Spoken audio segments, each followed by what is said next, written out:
그러니까 네. 무교병이라는 거는 가장 가난한 자들의 움직임. 네. 그걸 왜 먹여야 되는 거죠? 그 명절을 새해 명절 이렇게 지키라는 거예요. 그런 명절은 아마 세상에 없을 것 같은데요. 없지요. 그리고 명절이 기다려지지도 않겠어요. 아, 그거는 어렸을 때부터 어떻게 교육시키느냐에 달려 있어요. 오늘 우리는 그걸 뭐 이렇게 생각하지만은 아닌 거예요. 그거가 가장 중요하다라고 이렇게 가르쳐 놓고 되면 그렇게 하는 거예요. 그러니까 40년 걸리는 거예요. 네.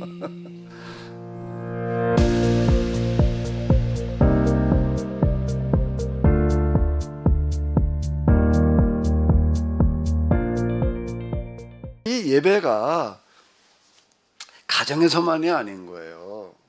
또 어디에서 예배를 드릴 수 있죠? 여기서 어떻게 얘기를 하고 있었을까요? 성소 예배라는 게 있는 거예요. 모여서 드리는 예배인 거예요. 가족끼리만이 아니라 네. 가정들이 모여서 드리는 예배가 있는데 그 어디서 모이느냐라고 한다라고 하게 되면은 레위인들을 이스라엘 각 지파 네 곳에 흩어져서 살게 했어요. 그러니까 48곳이 되는 거거든요. 12지파니까는요. 네. 거기를 뭐라고 부르는가? 레인이 있는 곳을 지방성소라고 그러는 거예요. 지방성소가 있고 중앙성소가 있거든요. 네. 중앙성소는 이제 대제사장이 있는 곳이에요. 대제사장이 중앙에 이제 있어요. 거기 이제 법궤가 있고 이제 성막이 있고 뭐 성막은 이렇게 만들어 놓지는 않았지만 법궤만 이제 일단 이제 가지고 있고 성막은 이제 광야에서 필요했던 어떤 이제 이런 거거든요. 그리고 이제 지방성소에는 이제 물론 거기 이제 제사장들도 있고 이제 레위인들도 있고 이제 그러는 거예요. 이제 여기에서 모여가지고 또 드리는 예배가 있어요. 이제 거의 안식일마다 또 안식일마다만이 아니라 이제 지금도 조금 신앙에 열심히 있는 분들은 어떻게 예배를 드리나요? 교회 예배만 드리고 끝나나요?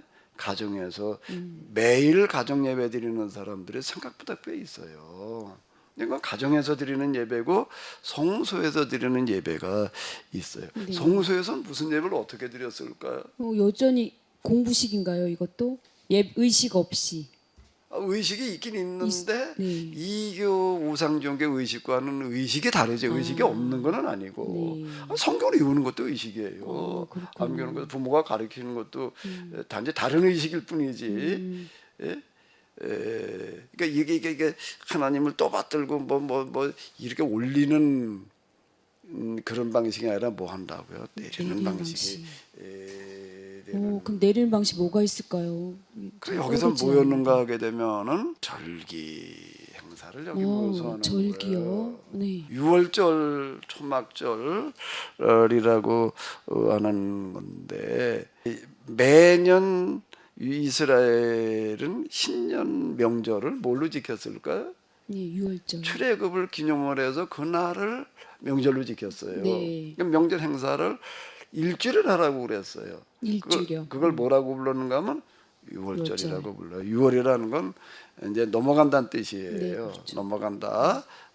영어로 하면 패스오버 이렇게 얘기를 하는데 뭐가 넘어가는가 하면 죽음의 신이 이제 이스라엘 사람들을 그냥 지나쳤다. 유대인 애굽 사람들은 사람과 짐승도 없고 이 장자 마태생들을 다 죽였는데 이스라엘은 그냥 넘어갔다 그래가지고 이제 6월절 이렇게 부르는데 그런데 신명기에서는 6월절을 어떻게 지키라고 그러는가 하면 무교절로 지키라고 그건 앞에도 우리가 봤잖아요. 네, 살펴봤죠. 초막절은 걸 우리가 봤으니까 뭐 또 얘기할 필요가 없이 대충 이렇게 보게 되면은 6월절 초막절 그냥 간단하게 한번 얘기를 해봐봐요. 네, 6월절은 그 누룩을 넣지 않는 무교병을 먹고 밖에 있는 야생초, 쓴나물을 먹고 마지막에 일곱째 날에는 최대한 맛있는 음식을 해서 그 시대 비참하게 살아가는 이들을 초대해서 서빙을 해주라는. 그러니까 무교병이라는 거는 가장 가난한 자들의 움직임. 네. 그걸 왜 먹여야 되는 거죠? 그 명절을 새해 명절 이렇게 지키라는 거예요. 그런 명절은 아마 세상에 없을 것 같은데요. 없지요. 그리고 명절이 기다려지지도 않겠어요. 그거는 어렸을 때부터 어떻게 교육시키느냐에 달려 있어요. 오늘 우리는 그걸 뭐 이렇게 생각하지만은 아닌 거예요. 그거가 가장 중요하다라고 이렇게 가르쳐 놓고 되면 그렇게 하는 거예요. 그러니까 40년 걸리는 거예요. 네.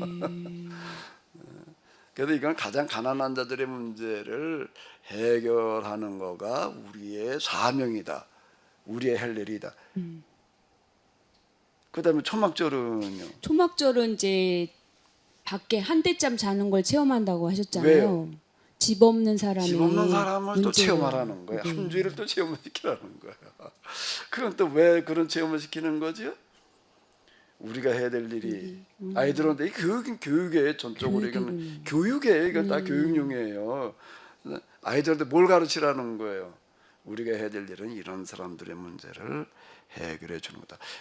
지금도 그렇지만 고대로 올라갈수록 집 하나 마련한다는 거는 서민 입장에서는요 가능할 수도 있고 불가능할 수도 있는데 거의 불가능할 만큼 어렵고 힘든 일이었어요. 네. 집 하나를 오늘도 그렇잖아요. 수도권에서 집 하나 마련한다는 게 서울에서는 더더군다나 그렇고 아파트 한 채 우리 수십억 가는 데가 수두룩한데 이거 어려운 얘기. 절기 행사는 어디서 하는가 하면 지방성소에서 하는 거예요. 그러니까 네. 모여서요 이제. 모여서. 그 다음에 또 뭐가 있을까요? 여기다가요. 주로 이제 이런 것들이 새 명절 그 다음에 뭐하고 관련되지 하면 추수절이에요. 이제 맥추절 뭐 이제 이런 얘기들이 자꾸 나오는데 추수절기하고 이제 맞물려 있어요. 왜 그럴까요? 왜 추수절기하고 맞물려 가지고 행사를 할까요? 우리는 그냥 먹을 게 좀 풍성해졌으니까 뭐 이제 여긴 또 그게 일반 세상에선 그렇게 하는 거예요. 우리 추석이 그런 거 아니에요. 네. 추석이 이제 추수절기잖아요. 근데 이제 풍성한 뭐 한가위만 것더라. 그때는 어쨌든 먹을 게 있으니까. 네. 여기도 똑같이 추수절기에 맞추는데 야 풍성하게 우리가 잘 만들어가지고 참 감사하면서 그냥 먹자가 아니라 어떻게? 어떻게? 글쎄 말씀해 주셔야죠. 추수를 하기는 했는데 못하는 사람이 있는 거예요. 못하는 사람은 어떻게 해야 되나? 거의 뭐 사다 먹으면 되지. 그 앞에도 계속 얘기하지만 고대는 자급자족 시대예요. 자급자족 시대이기 때문에 어디 가서 내가 일할 수 있는 일자리, 돈 벌 수 있는 데라는 게 없어요. 자급자족 시대이기 때문에 화폐가 또 별로 그렇게 통용되지도 않아요. 화폐라는 게 있긴 있지만은 근데 특별한 경우 이외에는 일반적으로다가는 그냥 없어요. 물물교환 뭐 이제 이런 수준이고 자급자족이기 때문에 일자리라는 게 돈 벌 수 있는 데가 없는 거예요. 농사를 졌는데 농사를 망쳤다라고 하게 되면은 곧 뭘 말하는 걸까요? 죽음. 굶어 죽는 거예요.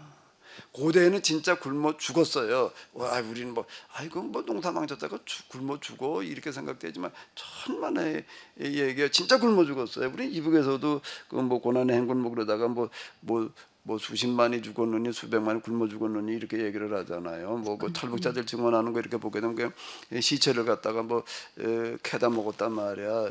자 이런 얘기들이 옛날 얘기가 아니라 요즘 얘기라. 근데 고대로 올라가서는요 농사를 망치는 사람은 정말로 굶어 죽는 거예요. 아니면 약탈해다 먹든지. 네. 그 둘 중 하나의 길이 없는 게 빌려다 먹든지 뭐 이래야 되는 그런 건데 여기다가 초점을 맞추는 어떻게요? 어떻게 하라고 그랬죠? 네. 만물을 바치라는 거예요.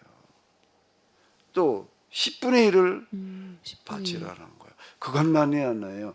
여러 감사의 제물들을 가지고 오라는 거예요. 하나님께 바치라라고 하는 거가 이교 우상 종교에서는 신께 드리는 거예요. 네.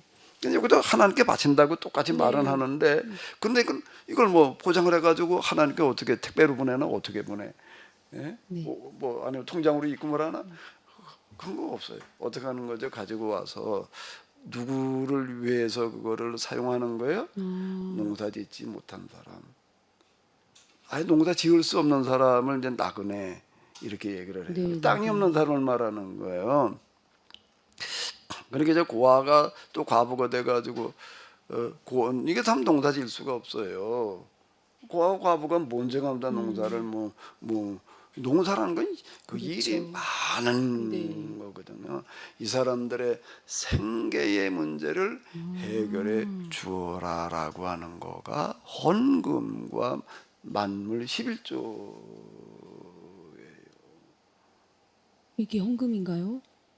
아, 그게 헌금이에요. 그러니까 이 교회에서 드리는 헌금은 신께 드린다고 그러는 거예요. 네. 그리고 그냥 신께 모으고 그 제사장한테로 가는 거예요.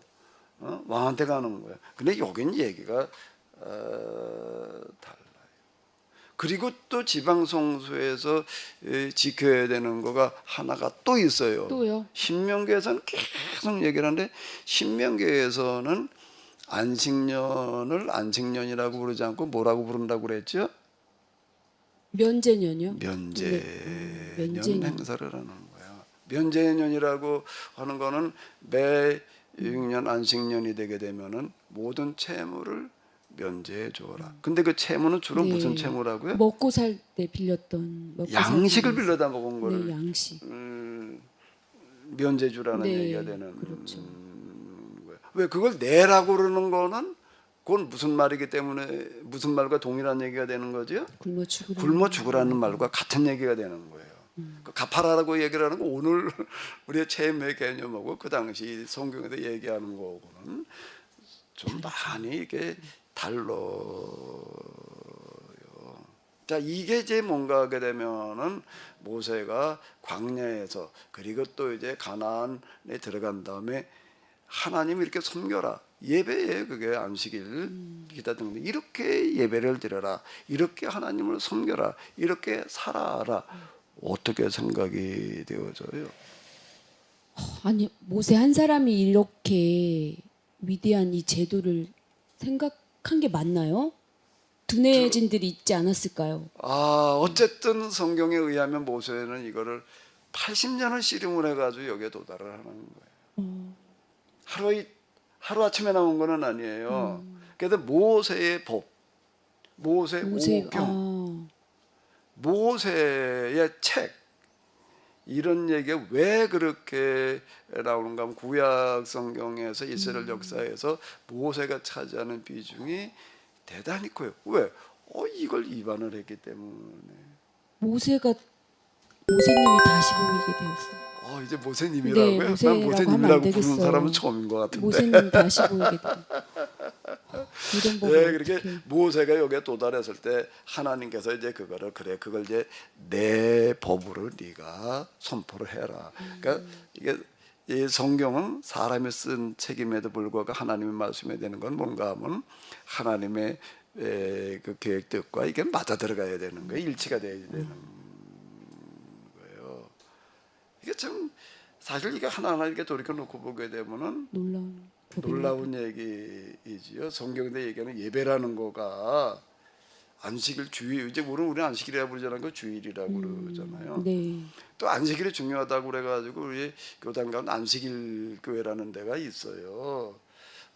이제 물론 성격이 좀 달라져 있기는 하겠지만 안식일이 그만큼 중요하다고 자꾸 그러는 거는 맞는 얘기가 되는 거예요. 우리는 이제 안식일은 까짓거 뭐 옛날 얘기고 이제 우리는 주일이 맞아요. 중요해. 그냥 네. 이렇게 이제 그 안식일을 잊어버리는 거예요. 안식일이 말하려고 하는 게 뭐였는지를 잊어버리고 그냥 이 지금 주일 예배가 뭔지에 대해서 아무런 이해가 없어요. 그냥 와서 주일 예배 그냥 앉아 있다가 하면 그게 예배인 줄인 줄 이렇게 아는 거거든요. 지금요.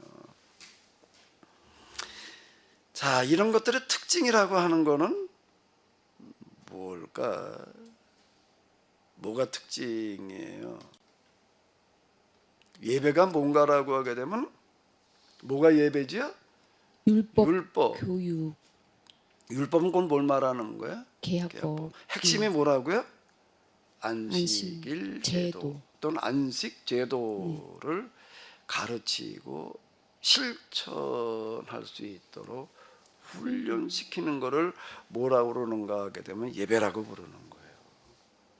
그건 목사님 의견이시죠? 이것을 예배라고 부르는 것은요. 제가 이렇게 들어본 적이 없어서 지금 묻습니다. 내 의견이 아니라 내 해석. 해석. 네. 의견은 그냥 내가 내놓는 네. 견해이고 네. 해석이에요. 무슨 해석? 율법서 중에서 신명기 해석, 신명기 해석을 이렇게 하는 거예요. 아직 이렇게 해석을 안 하는 거지. 이건 내 개인적인 의견이 아니에요. 신명기 여기 뭐 그 다 이렇게 들춰볼 시간이 없으니까 이제 그런데 한번 가서 신명기를 잘 읽어 봐봐요. 그리고 사람들이 아직 이런 쪽으로 별로 해석을 안 하고 있어서 그러는 거지. 내 의견이라 아니라 뭐라고요? 해석이라고요. 해석. 딱 와닿지는 않습니다. 예배라고 이게 예배다라고 하시니까 그럼 뭐가 진정한 예배일 것 같아요? 신령과 진정의 예배가 어떤 예배일까? 자, 그럼 여기 다시 요걸까지 놓고서 생각을 해봐요. 이교 예배, 우상종교 예배는 신전을 지어놓고 우상을 만들어 놓고 제사, 의식을 성대하게 장엄하게 거기에는 온갖 음악, 악기 뭐 다 동원되는 거예요. 그래가지고 하나님은 떠받들면서 찬양하는 거예요. 그러니까 영광 돌린다라고 그러는 거예요. 그 예배오고 신명기에서 얘기하는 예배오고가 그냥 아직 와닿지가 않는다 그러는데 네. 뭐가 예배여야 될 것 같아요? 뭐가 네. 예배여야 하는가? 아니 우선요 이 우상한테 이렇게 하는 게 아니라 하나님께고요. 하나님께 네. 그냥 똑같이 하나님께고 그다음 저희가 막 그 어떤 고열을 짜내서 어떤 의식을 행하는 게 아니라 저희 할 수 있는 만큼 즉 중심을 드리는 그 마음의 중심을 드리는 어떤 표현이고 아름답고 또 위로가 되고 기쁨이 되는 그런 예배를 드리는 게 맞다고 생각이 예배가 드는데요. 맞는데 글쎄 그 맞는데 자 그럼 이제 여기로 가서 한번 잠깐 이렇게 봐봐요. 이런 예배를 드렸을 때에 네. 이제 여기에 정말 하나님께 감사하고 찬양하는 사람들이 있겠지요. 누구일까요? 오, 그 대상자들 네. 6월절 때 초막절 때 진짜 명절 때 뭐 어디 가서 진짜 밥 한 끼 먹는 것도 어려워진 사람들 그냥 최대한으로다가 음식을 만들어 가지고 대접해 주니까 대접 받은 사람들이란 말이에요. 네. 이런 사람들 정말 누구한테 감사를 해야 되나? 물론 그렇게 행해준 사람도 그렇지만은요 그렇게 하라고 말씀하시는 누구한테 하나님께 정말로 이 사람들은 찬양과 영광을 돌리지 않을까? 예수님께서 뭐라고 말씀하셨는게 이걸 다 종합해 가지고서요.